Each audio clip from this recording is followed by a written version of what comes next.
Hello friends, क्या आपने कभी महसूस किया है कि जब आप किसी नए इंसान से बातचीत करना चाहते हैं तो आपके अंदर एक हल्की सी झिझक पैदा हो जाती है। क्या आपको लगता है कि अगर आपकी सोशल स्किल्स थोड़ी बेहतर होती तो आप किसी से भी आसानी से जुड़ सकते थे, चाहे वो दोस्त हो, चाहे कोई सहकर्मी हो या फिर कोई अनजान व्यक्ति हो? अगर हाँ, तो यह वीडियो खास आपके लिए है, क्योंकि आज हम बात करेंगे एक ऐसी बुक के बारे में जो आपके कम्युनिकेशन स्किल्स को निखारने में मदद कर सकती है और आपको सिखाती है कि कैसे आप हर तरह के सोशल सिचुएशन में कॉन्फिडेंस के साथ खड़े हो सकते हैं। इस किताब का नाम है इम्प्रूव योर सोशल स्किल्स और इसके अंदर ऐसे अमूल्य टिप्स बताए गए हैं जो आपके पर्सनल और प्रोफेशनल दोनों तरीके की लाइफ को बदल सकते हैं। इसलिए इस वीडियो को आखिर तक जरूर देखें, क्योंकि इसमें हम उन बातों को समझेंगे जो आपके लिए गेम चेंजर साबित हो सकते हैं।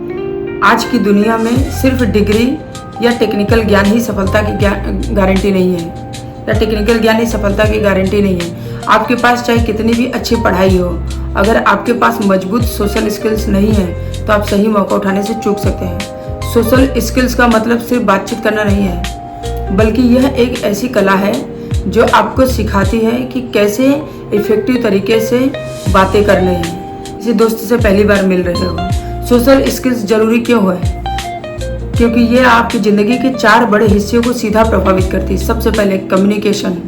जब आप साफ और आत्मविश्वास के साथ अपनी बात रखते हैं तो गलतफहमियां कम होती हैं और सामने वाला आपकी सोच को आसानी से समझ लेता है। इससे आपकी पर्सनल लाइफ के रिश्ते भी बेहतर होते हैं और प्रोफेशनल लाइफ में भी आप एक भरोसेमंद इंसान माने जाते हैं। दूसरा, अच्छे रिश्ते और नेटवर्किंग। अगर आप लोगों के साथ जुड़ने और रिश्ते बनाने की क्षमता रखते हैं तो आपको लाइफ में ज़्यादा अवसर मिलते हैं। यही रिश्ते आपको आगे बढ़ने का रास्ता खोलते हैं। तीसरा, आत्मविश्वास, कॉन्फिडेंस। जब आप जानते हैं कि आप किसी भी माहौल में घुल मिल सकते हैं तो आपके अंदर एक अलग ही कॉन्फिडेंस आता है। और चौथा, लीडरशिप। अगर आप अपने विचारों को सही तरीके से रख सकते हैं और लोगों की भावनाओं को समझ सकते हैं तो लोग आपके प्रभाव में आते हैं और आपको एक लीडर के रूप में स्वीकार करते हैं। अब बहुत से लोग यह सोचते हैं कि अच्छे कम्युनिकेटर और सोशल इंसान बनना एक जन्मजात टैलेंट है, यानी कुछ लोग जन्म से ही आत्मविश्वासी होते हैं और बाकी लोग चाहकर भी ऐसा नहीं बन सकते। लेकिन यह सच नहीं है। अच्छी खबर यह है कि सोशल स्किल्स को सीखा जा सकता है और उन्हें अभ्यास से मजबूत किया जा सकता है। अगर आज आप बातचीत करने में झिझकते हैं या आपको लगता है कि लोग आपकी बातों में भी नहीं लेते हैं तो भी कोई चिंता की जरूरत नहीं है। छोटी छोटी बातों को अपनाकर लगातार प्रैक्टिस करके आप भी एक बेहतर कम्युनिकेटर बन सकते हैं। एक इफेक्टिव बातचीत कैसे की जाए, यह भी एक कला है। अक्सर जब हम नए व्यक्ति से मिलते हैं तो शुरुआत के कुछ मिनट में ही तय हो जाता है कि वह व्यक्ति हमसे जुड़ाव महसूस करेगा या नहीं। अगर हमारी बातचीत उबाऊ है तो सामने वाला जल्दी ही बात खत्म कर देगा, लेकिन अगर हमारी बातों में आकर्षण है तो वही बातचीत उसके लिए यादगार बन जाती है। इस किताब में कहा गया है कि एक अच्छी बातचीत को इफेक्टिव बनाने के लिए 3 चीज़ें बेहद ज़रूरी हैं। पहली चीज़ है एक्टिव लिसनिंग, यानी सक्रिय रूप से सुनना। सुनने और सिर्फ सुनने का दिखावा करने में बड़ा फर्क होता है। कई बार हम सामने वाले की बात सुनते तो हैं, लेकिन हमारे दिमाग में पहले से ही अगले जवाब की तैयारी चल रही होती है। ये सही तरीका नहीं होता है। एक्टिव लिसनिंग का मतलब है कि सामने वाले पर पूरा ध्यान देना, उसकी भावनाओं को समझना और बीच बीच में सही प्रतिक्रिया देना, ताकि उसे महसूस हो कि उसकी बात आपके लिए मायने रखती है। एक्टिव लिसनिंग का अभ्यास करने के लिए आप आंखों में आंखें डालकर बात करें। हल्के हाव भाव से ये जताएं कि आप सुन रहे हैं, जैसे सिर हिलाना या छोटे छोटे शब्द कहना। अच्छा, हाँ समझा, फिर क्या हुआ? जब कोई आपको अपना अनुभव बता रहा हो तो उसमें और गहराई से पूछे, जैसे फिर आपने क्या किया, आपको कैसा लगा। लेकिन ध्यान रखिए, गलती ना करें। सामने वाले की बात काटना, बीच में आप अपनी राय ठूस देना, बातचीत के दौरान फोन में व्यस्त रहना या अधीरों के जल्दी जल्दी जवाब देना एक्टिव लिसनिंग को बिगाड़ देता है। दूसरी चीज़ है बॉडी लैंग्वेज। आप क्या बोलते हैं, उससे ज़्यादा लोग इस बात पे ध्यान देते हैं कि आप कैसे बोलते हैं। आपके हाव भाव, आपके चेहरे के भाव और आपके बैठने और खड़े होने का तरीका, ये सब आपके संदेश को और ताकतवर बनाते हैं। अच्छी बॉडी लैंग्वेज का मतलब है कि आप रिलैक्स होकर बात करें, हाथों को क्रॉस ना करें, हल्की मुस्कान बनाए रखें और समय समय पर आई कांटेक्ट करें, लेकिन ज़्यादा घूरना भी ठीक नहीं है, इसलिए बीच बीच में नज़रें मिलाना बेहतर है। ध्यान दें कि आपकी बॉडी ज़्यादा बेचैन या हिलती डुलती ना हो, वरना सामने वाला असहज महसूस करता है। तीसरी चीज़ है जिज्ञासा यानी क्यूरियोसिटी। सामने वाला आपसे जुड़ाव महसूस करता है जब वो जानता है कि आप उसकी बातों को गंभीरता से लेता है। सवाल पूछना सबसे अच्छा है। अगर वह आपके किसी शौक या अनुभव के बारे में बता रहा है तो उस पर और जानकारी मांगिए। वाह, यह तो अच्छा है, आपने यह कब शुरू किया, या इसमें आपको सबसे अच्छा क्या लगता है। सामने वाले की पसंद और रुचि में रुचि दिखाना भी एक बढ़िया आदत है। और हाँ, गलती यह न करें कि सिर्फ अपने बारे में बोलते रहें और दूसरे को मौका ही न दें। बातचीत हमेशा दो तरफा होना चाहिए। अगर आप इन 3 बातों पर ध्यान देंगे, सक्रिय रूप से सुनना, अपनी बॉडी लैंग्वेज को सुधारना और सामने वाले में सच्ची रुचि दिखाना, तो आप किसी भी बातचीत को आकर्षक और यादगार बना सकते हैं। अब आती है कॉन्फिडेंस की बात। कई लोग सामाजिक स्थितियों में झिझकते हैं। उन्हें लगता है लोग उनके बारे में क्या सोचेंगे, या कहीं वो कुछ गलत तो नहीं बोल देंगे। लेकिन कॉन्फिडेंस एक जादू नहीं है, यह एक आदत है जिसे धीरे धीरे मजबूत किया जा सकता है। इस किताब में 3 तरीके बताए गए हैं जिनसे आप अपने अंदर आत्मविश्वास ला सकते हैं। पहला है प्रैक्टिस। जितना ज़्यादा आप बातचीत करेंगे उतना बेहतर बनेंगे। ये तो चाहे कोई भी स्किल्स हो, प्रैक्टिस से ही आती है।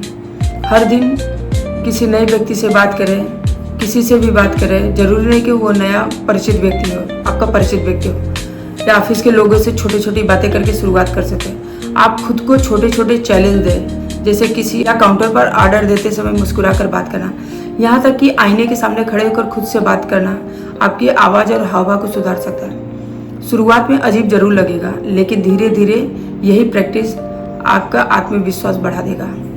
दूसरा है सेल्फ टॉक को सुधारना। हमारी सोच हमारी आत्मविश्वास को सीधा प्रभावित करती है। अगर हम खुद से बार बार यही कहेंगे कि मैं अच्छा स्पीकर नहीं हूँ, तो ये सोच सच में मेरे हाव भाव को प्रभावित करती है। लेकिन अगर हम खुद से पॉजिटिव बातें कहें, जैसे मैं हर दिन बेहतर हो रहा हूँ, लोग मेरी बातें सुनना पसंद करते हैं, मैं आत्मविश्वासी हूँ, तो हमारा दिमाग उसी हिसाब से काम करने लगता है। इसलिए अपने दिमाग को बार बार पॉजिटिव संदेश दें। जब भी घबराहट हो खुद से कहें मैं कर सकता हूँ। तीसरा है छोटी शुरुआत करना। अगर आप बहुत ज़्यादा इंट्रोवर्ट हैं और भीड़ के सामने बोलने से डरते हैं, तो तुरंत बड़े मंच पे जाने की ज़रूरत नहीं है। पहले छोटे छोटे कदम उठाएं, जैसे किसी अजनबी से कैसे हैं आप पूछना, या किसी जानकार से आज का दिन कैसा रहा। अगर आमने सामने बातचीत में झिझक है तो पहले ऑनलाइन चैटिंग या मैसेज से प्रैक्टिस करें। धीरे धीरे अपने कंफर्ट जोन से बाहर निकलें। पहले 2-3 लोगों के सामने बोले, फिर धीरे धीरे बड़े ग्रुप में बोले। दोस्तों के साथ कोई कहानी सुना सकते हैं या ऑफिस मीटिंग में सबके साथ जा सकते हैं। गलती यह होगी कि आप सीधे ही बड़े मंच पे जाने की कोशिश करेंगे और असफल होने पे खुद को दोष देंगे। याद रखें, आत्मविश्वास छोटे कदमों से ही मजबूत होता है। जब आप अपने आत्मविश्वास को छोटे छोटे कदमों से बढ़ाते हैं तो आप पाएंगे धीरे धीरे आपके अंदर एक अलग ही ऊर्जा आने लगती है। लोग आपकी बातों को ज़्यादा ध्यान से सुनने लगते हैं और आपको एक गंभीर और भरोसेमंद व्यक्ति मानने लगते हैं। याद रखिए, कॉन्फिडेंस का मतलब यह नहीं है कि आप हमेशा परफेक्ट तरीके से बोलें। कॉन्फिडेंस का असली मतलब है कि आप गलती करने के बाद भी खुद को संभाल कर खड़े हो सके। यही सोच आपको बाकी लोगों से अलग बनाती है। अब सवाल यह है कि नए दोस्त और मजबूत कनेक्शन कैसे बनाए जाए। क्या आपको भी कभी लगता है कि लोग आपसे ज़्यादा जुड़ना नहीं चाहते हैं, या फिर जब आप किसी नए व्यक्ति से बातचीत शुरू करना चाहते हैं तो सामने वाला उतना इंटरेस्टेड नहीं दिखता है? अगर हाँ, तो परेशान मत होइए। असल में दोस्ती और नेटवर्किंग एक कला है और यह कला आप आसानी से सीख सकते हैं। इस किताब में बताया गया है कि लंबे समय तक टिकने वाले रिश्ते बनाने के लिए सबसे ज़रूरी है एक गिव एंड टेक अप्रोच।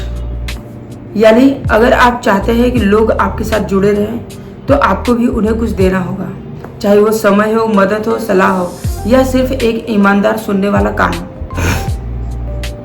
लोगों के साथ ऐसे रिश्ते बनाइए जहां आपको वो सिर्फ एक इंसान की तरह हो, ना कि किसी सेल्फिश मकसद की तरह जुड़े हुए व्यक्ति की तरह।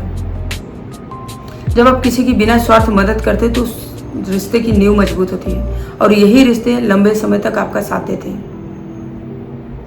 कई बार यह मदद बहुत छोटी हो सकती है, जैसे किसी की बात ध्यान से सुनना, उन्हें कोई जानकारी देना या फिर मुश्किल वक्त में उनका हौसला बढ़ाना। लेकिन सामने वाले के लिए यह छोटी चीज़ें बहुत बड़ी साबित हो सकती है। यहीं पर मैं आपसे यह छोटी सी विनती करना चाहूँगी। अगर आपको लग रहा है यह बातें आपकी ज़िंदगी को छू रही है तो अभी इसी वक्त इस वीडियो को लाइक कीजिए और चैनल को सब्सक्राइब कीजिए, क्योंकि आगे हम जिन बातों को समझने वाले हैं वह आपकी सोचने का नज़रिया बदल देंगे। और मुझे पूरा विश्वास है अगर आप इन्हें अपनाएंगे तो आपके पर्सनल और प्रोफेशनल दोनों लाइफ पहले से कहीं ज़्यादा खूबसूरत बन जाएगी। आज जो बातें आपने सुनी उन्हें अगर आप धीरे धीरे अपनाना शुरू कर दें तो आने वाले दिनों में आप खुद देखेंगे कि लोग आपके साथ समय बिताना चाहेंगे, आपकी बातें ध्यान से सुनेंगे और आपको एक लीडर की तरह मानेंगे। और अब मैं आपसे दिल से एक सवाल पूछती हूँ, आपको इस पूरी वीडियो में सबसे ज़्यादा असर किस हिस्से ने किया? क्या वह पार्ट था जहाँ हमने कॉन्फिडेंस की बात की, या फिर वो हिस्सा जहाँ हमने एम्पैथी और रिश्ते को गहराई से समझा? मुझे सच में जानना है कि कौन सा थॉट आपके दिल को सबसे ज़्यादा छू गया। इसलिए नीचे कमेंट में ज़रूर लिखें। आपका हर कमेंट मुझे और भी बेहतर कंटेंट लाने का ताकत देता है। और अगर हाँ, आप चाहते हैं कि आपकी ज़िंदगी में यह पॉजिटिव बदलाव सिर्फ सुनने तक न रहे बल्कि असल में आपके रियलिटी बने, तो चैनल को अभी सब्सक्राइब कर लीजिए, क्योंकि आने वाले वीडियो आपकी सोच को और ऊंचाई देंगे और आपकी इनर स्ट्रेंथ को बाहर लाने में मदद करेंगे। याद रखिए, जब आप सब्सक्राइब करते हैं तो आप सिर्फ एक बटन नहीं दबाते हैं बल्कि अपने जीवन को बदलने का एक वादा करते हैं। तो अभी इस वक्त सब्सक्राइब कीजिए और इस सफ़र का हिस्सा बनिए। Thank you friends, thanks for watching.